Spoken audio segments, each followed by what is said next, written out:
Hola chicos, ¿cómo están? Bueno, espero que se encuentren bien. Nos volvemos a encontrar para continuar hablando sobre esta serie de intimidad. El Señor hablaba a mi corazón de lo apropiado que sería hablar sobre una arista de la intimidad que creo que está como un poco abandonada, o cuando hablamos de intimidad con el Señor, no siempre hablamos de este tema. No es muy sencillo lo que tengo que compartirles, medio confrontador, tanto para ustedes seguramente como para mí, pero me veo en la obligación, en la responsabilidad de hacerlo. Y también me siento en libertad de hacerlo porque el Señor sabe cuánto les amo y, y creo que esto puede ser de bendición si lo recibimos con un corazón sensible al Señor. Eh, Quisiera que fuéramos al Señor en oración antes de poder continuar. Señor, estamos delante de tu presencia para pedirte que podamos estar delante de tu palabra con corazones humildes, que podamos tener una mente sin justificativos, que podamos tener un corazón, Señor, predispuesto a ser transformado, que tu espíritu encuentre tierra fértil para sembrar. Lo rogamos, Señor, a esto. En el nombre de nuestro Señor Jesús. Amén. Bueno, hasta ahora todo lo que hemos hablado sobre el tema de intimidad tiene una connotación vertical. Es decir, todo lo que hemos hablado tiene que ver con el Señor. Pero creo que podemos caer en un gran peligro si nosotros tocamos el tema de la intimidad sin poder hacer una evaluación de cómo están nuestras relaciones con nuestros hermanos. Y podemos caer en un peligro que es, diría yo, uno de los más graves. ¿A qué peligro me refiero? Me refiero a un autoengaño de pensar que podemos vivir una perfecta comunión con Dios y al mismo tiempo estar en enemistad con mis hermanos. Me refiero al autoengaño de pensar que estamos en nuestro mejor momento espiritual y paralelamente estamos viviendo en aislamiento de la familia de Dios, estamos en rencilla, en amargura, con algún hermano. Esto puede convertirse en un engaño a nuestro corazón. Me refiero también al autoengaño de pensar que estamos viviendo una vida llena del Espíritu Santo cuando al mismo tiempo estamos enojados con alguien. Eh, es más, hay veces que tenemos un discurso mal utilizado en el hecho de que decimos que solamente necesitamos de Dios. Y esto no está mal decirlo, pero por dentro también estamos diciendo que no necesito de las personas, que no necesito de mis hermanos, no necesito de la iglesia. Y es difícil, yo diría imposible, vivir una intimidad con Dios y yo estoy en esta condición con los demás. La palabra del Señor habla de esto. Quisiera mencionar algunos pasajes para que no sea mi pensamiento, sino que sea del Señor. Y quisiera ser abundante en esto. El libro de Apocalipsis, voy a ir de atrás para adelante. No les voy a dar un versículo aquí porque tendríamos que estar toda la noche pensando en los versículos del libro de Apocalipsis, pero siempre se presenta la adoración a Dios de una manera comunitaria. Se presenta una perspectiva de reino, una perspectiva de bodas, de iglesia, siempre la adoración de manera comunitaria. El apóstol Pedro en su epístola va a relacionar la intimidad con Dios con, con los momentos de oración que él tiene. Y va a decir que estos momentos de intimidad pueden encontrar algunos obstáculos cuando él no está en una buena relación con su esposa. El libro de Juan. Bueno, Juan es un especialista en el tema de la comunión y de la intimidad con el Señor. Él nos va a decir en Primera de Juan, capítulo 1. Aquí voy a ir rápido, no hace falta que busquen todos los versículos, pero Primera de Juan, capítulo 1, el versículo 6, 7. Si decimos que tenemos comunión con Él y vivimos en tinieblas, estamos mintiendo. El versículo 7 va a decir, si vivimos en la luz, como Él está en la luz, tenemos comunión unos con otros. Es decir, el resultado de estar en la luz o la evidencia de estar en la luz es la comunión con los demás. Va a seguir diciendo el apóstol Juan, ahí en el capítulo 2, el que dice que está en la luz, pero aborrece a su hermano, está todavía en tinieblas. El que ama a su hermano permanece en la luz, y en él no hay tropiezo. Pero el que aborrece a su hermano está en tinieblas, y anda en tinieblas, y no sabe a dónde va. Me gusta mucho esta frase, porque luego va a decir, reforzando, no sabe a dónde va, porque las tinieblas le han cegado los ojos. Es tan importante lo que está diciendo, porque de alguna manera relaciona no solamente la intimidad con Dios, sino el conocimiento de la voluntad de Dios para nuestra vida está relacionado en cómo estamos con los demás. Si yo aborrezco, me enceguezco y no sé a dónde voy.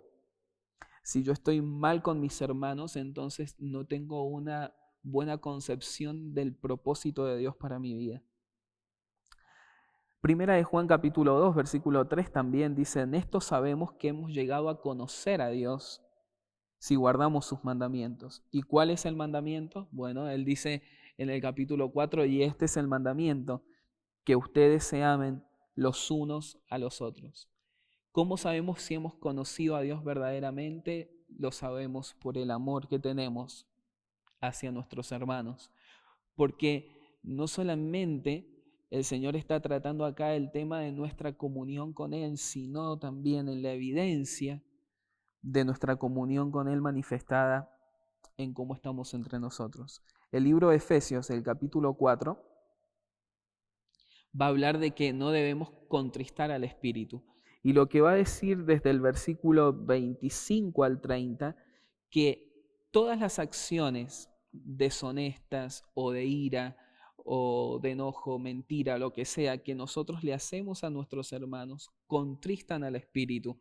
Lo que contrista al Espíritu no es tanto lo que le hacemos a Él, sino lo que nos hacemos entre nosotros. Jesús, en el libro de Mateo, va a decir el versículo 20, capítulo 5, 23 al 24. Por tanto, si traes tu ofrenda al altar y allí te acuerdas de que tu hermano tiene algo contra ti, deja allí tu ofrenda delante del altar y anda, reconcíliate primero con tu hermano y entonces ven y presenta tu ofrenda. Por tanto, si traes tu ofrenda al altar, ofrenda reemplacémoslo por un servicio, por una canción, la manera en que nosotros queramos adorar al Señor, por un servicio en la favorita, por el hecho de dar una prédica en mi caso. Si yo le quiero presentar eso al Señor, pero me encuentro en enemistad, no es adoración. Y hay veces que nosotros nos convertimos en activistas tratando de con nuestras actividades y nuestro servicio, entre comillas, ¿sí?, tapar aquello que el Señor nos está pidiendo que arreglemos. Jesús también en Juan capítulo 17, algunos llamarían este capítulo el lugar santísimo, en el hecho de donde vemos a Jesús intercediendo ante el Padre en su rol de sumo sacerdote, y lo que vemos es que Él va a manifestar o va a dejar en evidencia su corazón, aquí el Señor. Y Él va a elevar un ruego a su Padre. Dice, no ruego solamente por estos, sino también por los que han de creer en mí por la palabra de ellos, para que todos sean uno, como tú, oh Padre, como tú, oh Padre, en mí y yo en ti, que también ellos sean uno en nosotros. Dice, yo en ellos y tú en mí, para que sean perfectos en unidad, para que el mundo conozca que tú me enviaste. Hay dos cosas que me gustan de este pasaje. Jesús está expresando que el medio por excelencia de la evangelización para que otros conozcan a Él es a través del amor que nos tengamos entre nosotros. Y Jesús está expresando que una profunda comunión con Dios está acompañada por una intercesión entre nosotros. Hay veces que he visto personas que tal vez, no en esta iglesia, por supuesto, en otras que son más feas, pero hay veces que creo que nos confundimos. Tenemos un hambre, pareciera que tenemos un hambre insaciable por el evangelismo, pero paralelamente aborrecemos a los hermanos, a ciertos hermanos. Esto es una contradicción. ¿Cómo puede ser esto? Nos comeríamos el mundo evangelizando, pero a la vez estamos en amargura, no hemos perdonado, hablamos mal, prejuzgamos, andamos en chisme. Esto es contradictorio. Miren el profeta Isaías. Estamos yendo a lo largo de toda la palabra. El profeta Isaías se va a meter en la médula del pueblo de Israel en una disciplina espiritual que ellos tenían, que era el ayuno. Y no estoy en contra del ayuno, me parece que es perfecto y es bíblico el hecho de practicarlo. Pero Isaías 58 nos habla de un engaño que tenía el pueblo de Israel. Ellos practicaban el ayuno, es más, ellos lo practicaban 3 veces por semana. Miren el capítulo 58. Lo leo desde la NTV. Háblale a mi pueblo Israel de sus pecados, está diciendo el Señor al profeta Isaías. Dice, sin embargo, se hacen los piadosos. Vienen al templo todos los días y parecen estar encantados de aprender todo sobre mí. Actúan como una nación justa que nunca abandonaría las leyes de su Dios. Me piden que actúe a su favor, fingiendo que quieren estar cerca de mí. Hemos ayunado delante de ti, dicen ellos. ¿Por qué no te impresionamos? Hemos sido muy severos con nosotros mismos y ni siquiera te das cuenta. Les diré por qué, les contestó. Es porque ayunan para complacerse a sí mismos. Aún mientras ayunan, oprimen a sus trabajadores. ¿De qué les sirve ayunar si siguen con sus peleas y riñas? Con esta clase de ayuno nunca lograrán nada conmigo. Ustedes se humillan al hacer penitencia por pura fórmula. Inclinan la cabeza como cañas en el viento, se visten de tela áspera, se cubren de cenizas. ¿A eso le llaman ayunar? ¿Realmente creen que eso agrada al Señor? No. Esta es la clase de ayuno que yo quiero. Pongan en libertad a los que están encarcelados injustamente. Alivien la carga de los que trabajan para ustedes. Dejen en libertad a los oprimidos. Suelten las cadenas que atan a la gente. Compartan su comida con los hambrientos. Den refugio a los que no tienen hogar. Denle ropa a quienes lo necesitan. Y no se escondan de parientes que precisen ayuda. Entonces su salvación llegará como el amanecer. Me encanta este pasaje, porque el Señor está confrontando una práctica religiosa, prácticas religiosas. Y nosotros podríamos examinarnos a nosotros mismos en el hecho de si estamos siendo religiosos. Porque venimos al templo, bueno, ahora no lo podemos hacer, pero estamos teniendo nuestros devocionales y estamos teniendo tal vez nuestros tiempos de oración y cumpliendo con nuestro ministerio, pero a la vez, cuando alguien necesita ayuda no estamos, cuando alguien necesita aliento no lo hacemos. Estamos prejuzgando, como decía recién. Dice este mismo pasaje, dejen de poner cargas a la gente. Va a decir, si abandonas el dedo señalador, el hecho de andar señalando a la gente y dejas de oprimir. Quisiera terminar con un Salmos que de alguna manera va a expresar esta relación entre la intimidad con Dios y la intimidad entre nosotros y cómo vivimos comunitariamente. Este Salmos es hermoso, Salmos capítulo 15. Y va a ser una pregunta el salmista. ¿Quién, Señor, puede habitar en tu santuario? ¿Quién puede vivir en tu santo monte? De alguna manera está diciendo, ¿quién puede estar en intimidad contigo? ¿Quién puede disfrutar de tu santidad? ¿Quién puede entrar hasta allí, al lugar santísimo? ¿Quién puede vivir, es decir, no en un evento de comunión, sino en un hábito de disfrutar de la presencia del Señor todos los días? ¿Quién puede disfrutar de eso? De estar allí en el Monte Santo como estuvo Moisés 40 días y 40 noches. ¿Quién puede disfrutar de escuchar tu voz permanentemente, Señor? ¿Quién? Y acá llueven las respuestas, ¿no? De autojusticia, de parte nuestra, de concepciones que tenemos de nosotros que tal vez son erróneas. Y el salmista pregunta, ¿quién? Y lo va a contestar. ¿Quién entrará? El que anda en integridad y obra justicia, que habla la verdad en su corazón. Es decir, aquel que no es hipócrita, aquel que es verdadero, aquel que no tiene un doblez de corazón, que no presenta un corazón cambiante, que sabemos con quién estamos tratando, aquel que es igual en todos lados, aquel que no es injusto con las personas. ¿Quién puede entrar?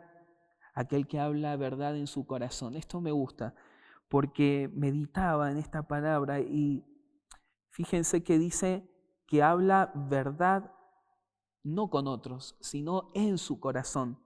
Esto se refiere no a lo que hablamos con otros, sino lo que nos decimos a nosotros mismos sobre otros. Es decir, que hay veces que nosotros, a nosotros mismos, nos hablamos cosas de otros que no son verdad. Y establecemos prejuicios dentro de nuestra mente hacia otras personas. Hay muchas opiniones, conceptos que tenemos sobre algunas personas y no es verdad. Y no es así, los hemos juzgado. Nos hemos dejado llevar por nuestra carnalidad. Tenemos un falso discernimiento de lo que son las personas. ¿Quién gozará de intimidad con el Señor? Va a seguir el salmista y dice, el que no calumnia con su lengua, es decir, el que no es mentiroso con la gente, el que no usa máscaras, el que no transmite una apariencia de piedad, el que no hace trampa, el que no adula para obtener un beneficio. Sigue el salmista y les repito esta pregunta, ¿quién entrará entonces en el lugar santísimo? El que no hace mal a su prójimo, dice. Implica toda clase de mal, ya sea de palabra o sea de acción. Hay veces que actuamos con maldad. Dice también, ¿quién entrará? El que no admite reproche de su prójimo, de su amigo. ¿Qué significa esto? El que no anda en chismes, el que no dice a otros mentiras sobre su prójimo, el que no arruina la reputación de las personas. Miren, hay personas que tienen conceptos sobre otros gracias a nuestros comentarios. Y comentarios que no son verdaderos. Diría la versión de la traducción actual, solo quien no habla mal de nadie, ni busca el mal de nadie, ni ofende a nadie. ¿quién puede gozar de intimidad con el Padre? Solo quien desprecia al que merece desprecio, pero respeta a quien honra a Dios. Solo quien cumple lo que promete, aunque salga perdiendo. Este pasaje me gusta porque hay veces que nosotros, como hijos de Dios, entre hermanos, nos menospreciamos entre nosotros. Pero ídolos de este mundo, filosofías de este mundo que merecerían nuestro desprecio, las elevamos. Pero entre nosotros, pensamientos que tienen que ver con el Señor, nos parecen como que son exagerados. Si alguien quiere cantar una alabanza o manifestar su agradecimiento al Señor, lo tratamos de espiritualidad, juzgando su espiritualidad. El Salmo 24 también va a decir lo mismo. Entonces, ¿quién puede estar en el monte santo? Y va a responder, el de manos limpias, el de corazón puro. El de manos limpias me hace pensar cómo pueden ensuciarse nuestras manos. Bueno, nuestras manos se ensucian con malas acciones hechas hacia otros. Se ensucian señalando a otros injustamente, derramando sangre inocente, teniendo malas motivaciones. Y el corazón se ensucia con envidia, con celos. Tendríamos que examinar nuestro corazón si acaso hay de eso hacia nuestros hermanos. Creo que este tiempo de cuarentena nos ayuda también a examinarnos en el hecho de cuando lleguemos a estas bancas, poder llegar con un corazón transformado, no solamente hacia Dios, sino hacia los demás. Que haya sido un tiempo para arreglar delante del Señor conflictos que yo tengo en mi corazón hacia otras personas, celos que tengo hacia otros. Y poder arreglar este engaño que vivimos en el corazón, donde decimos amar a Dios, pero manifestamos una aberración hacia el otro. Esto no puede ser así entre nosotros. Esto me llevaba a una oración. Y le decía al Señor, ayúdanos, Señor, a ser uno. El Señor lo estableció como un ruego a esto. Señor, ayúdanos a vivir la unidad conforme a tu palabra. El Señor nos dejó un listado de los unos a los otros. Aconséjense los unos a los otros. Perdónense los unos a los otros. Salúdense los unos a los otros. Un listado interminable. Me gusta este consejo del apóstol Pablo porque cuando había un problema en la iglesia de Corinto o en Galacia o en Éfeso, él los instaba a solucionarlo, ¿no? Y a este consejo de los unos a los otros. Nunca alguien de Galacia le dijo, váyase de la iglesia de Galacia a la iglesia de Éfeso o váyase a Corinto. No, soluciónelo. Señor, ayúdanos a amarte a ti con toda la mente, el corazón, el alma y las fuerzas, y a nuestro prójimo. ¿Ven cómo está relacionado? El hecho de nuestro amor hacia el Señor, cómo debe ser reflejado en cómo nos amamos entre nosotros. Y me gusta cuando dice que el segundo mandamiento es semejante, porque así como amamos a Dios, debemos amar al otro. Y me gusta que suma el hecho de decir amar con todas las fuerzas, porque si yo a usted le digo que lo amo con todo el corazón, usted no puede ver mi corazón, pero mis fuerzas sí pueden verse en acciones concretas. Hay algo muy triste que dice el libro de Mateo, y el Señor Jesús lo está diciendo: habrá tanta maldad en los últimos días que el amor de muchos se enfriará. Y luego a la iglesia ahí en Apocalipsis le va a decir, yo tengo una queja contra ti, que has dejado tu primer amor. Saben que en la traducción dinámica de este pasaje se podría leer tranquilamente de esta manera, tengo algo contra ti, una queja, no me amas a mí, ni se aman entre ustedes como al principio. El Señor quiere que nosotros seamos confrontados en el hecho de no solamente cómo estamos amándole a Él, sino cómo nos amamos entre nosotros, ya que esto son caras distintas de la misma moneda. Nuestra adoración al Señor también se refleja en nuestras actitudes hacia los demás. En un campamento que compartimos juntos con algunos de ustedes, yo terminé una charla con esta historia ahí en Samuel. Es una historia de los valientes de David. David se encontraba en su fortaleza y en ese tiempo había una guarnición filistea allí en Belén. Y dice que David tenía mucha sed y elevó un clamor. Estaban ahí cerquita de los filisteos. Y dice, ojalá pudiera yo beber agua del pozo que está a la entrada de Belén.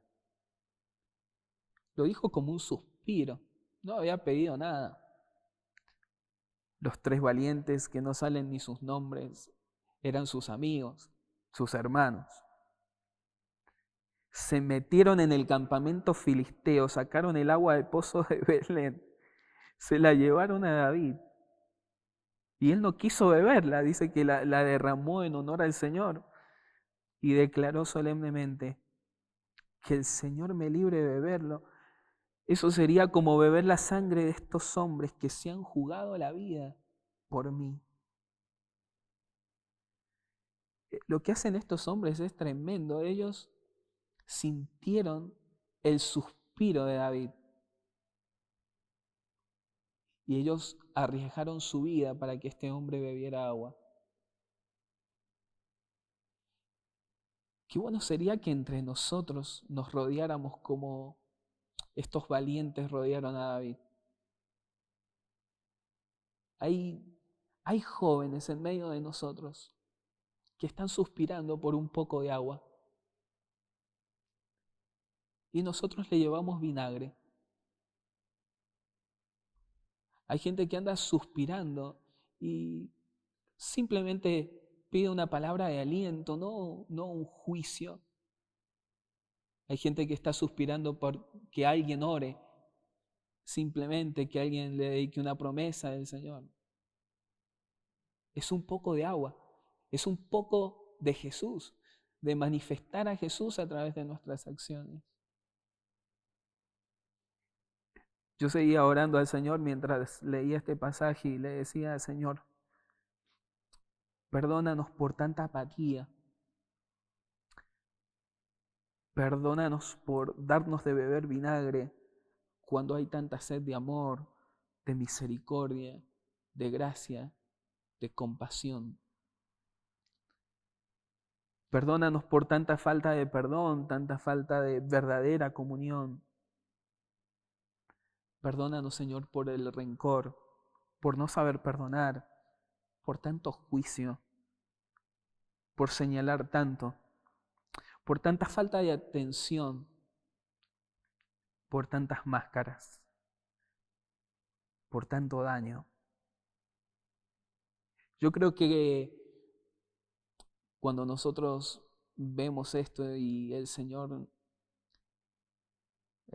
nos confronta en el hecho de si estamos viviendo de esta manera, si hay algo de esto en nuestra vida, y nosotros lo cambiamos, puede haber una transformación en nosotros como iglesia. Y en la iglesia, en realidad, en todo el mundo. Somos llamados a amarnos y a mostrarnos a Jesús los unos a los otros. Somos llamados a manifestar la fragancia de Jesús en medio de nosotros. Que el Señor nos ayude y no caigamos en el engaño de lo que decía al principio, ¿no?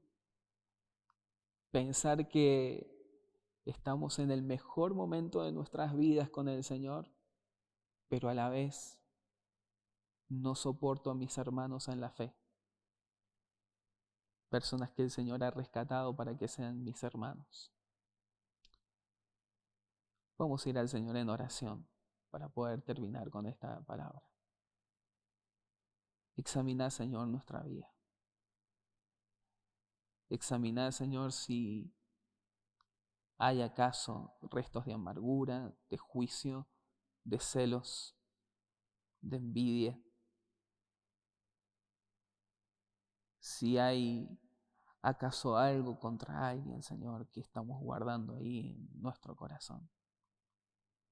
Ayúdanos, Señor, a poder reflejar, Señor, el fruto del Espíritu de una manera poderosa en nuestra vida. Ayúdanos, Señor, a poder darnos de beber agua entre nosotros. Te rogamos, Señor, que nos ayudes. Bendecí a este grupo de jóvenes, Señor, que podamos ser una luz en medio de tanta tiniebla. Lo rogamos en el nombre de Jesús. Amén. Que el Señor les bendiga.